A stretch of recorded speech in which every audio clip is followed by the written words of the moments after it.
बच्चे कुछ फॉर्मूले याद रख लीजिए, बहुत काम के फॉर्मूले हैं। पहला करंट लायबिलिटी का फॉर्मूला देख लीजिए, इतने सारे फॉर्मूले बनाए हुए हैं बट सारे ही आप आसानी से याद कर सकते हैं। Total asset minus capital employed, या फिर total asset minus non current liability minus share holder fund, क्योंकि कैपिटल एम्प्लॉयड इन दोनों को मिला के ही बनता है। टोटल डेट्स में से नॉन करंट लायबिलिटी हटा दीजिए तो भी आपका करंट लायबिलिटी आ जाएगा, ठीक है, क्योंकि टोटल डेट जो होता है वो करंट लायबिलिटी और नॉन करंट लायबिलिटी को मिला के ही बना है। Current asset minus working capital कर दीजिए, क्योंकि वर्किंग कैपिटल का फॉर्मूला सी ए माइनस सी एल होता है, उसी से बनाया हुआ फॉर्मूला है। करंट एसेट को करंट रेशियो से डिवाइड कर दीजिए, बिकॉज करंट रेशियो का formula current asset upon current liability होता है। क्विक एसेट को क्विक रेशियो से डिवाइड कर दीजिए, क्योंकि क्विक रेशियो का formula Q A upon C L होता है, ठीक है बच्चों। और लास्ट में ये इसके सब हेड्स लिख दिए मैंने, एस्टॉस, short term borrowing, trade payable, other current liabilities और शॉर्ट टर्म प्रोविजंस, ठीक है बच्चों। तो इस तरह से ये करंट लायबिलिटीज़ के फॉर्मूले हो गए।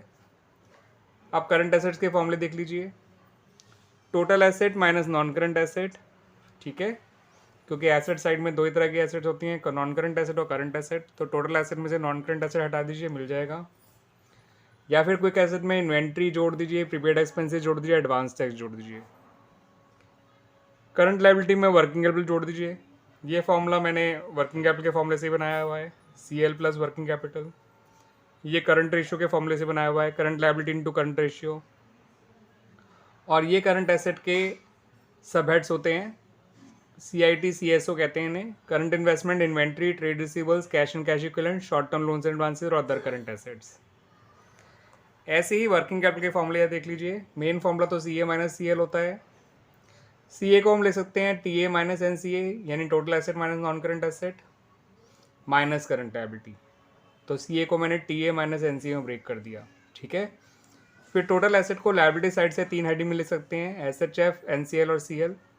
तो टोटल एसेट जो है तीन नाम लिख लिए, minus NCA minus CL plus CL minus CL cancel हो गए, तो SHF plus NCL minus NCA, और SHF plus NCL capital employed होता है, तो कैपिटल एम्प्लॉयड माइनस NCA।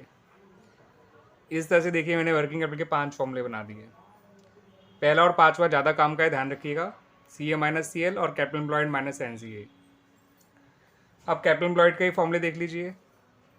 पहला formula share holder fund plus non current liability, जो इसका मेन फॉर्मूला है।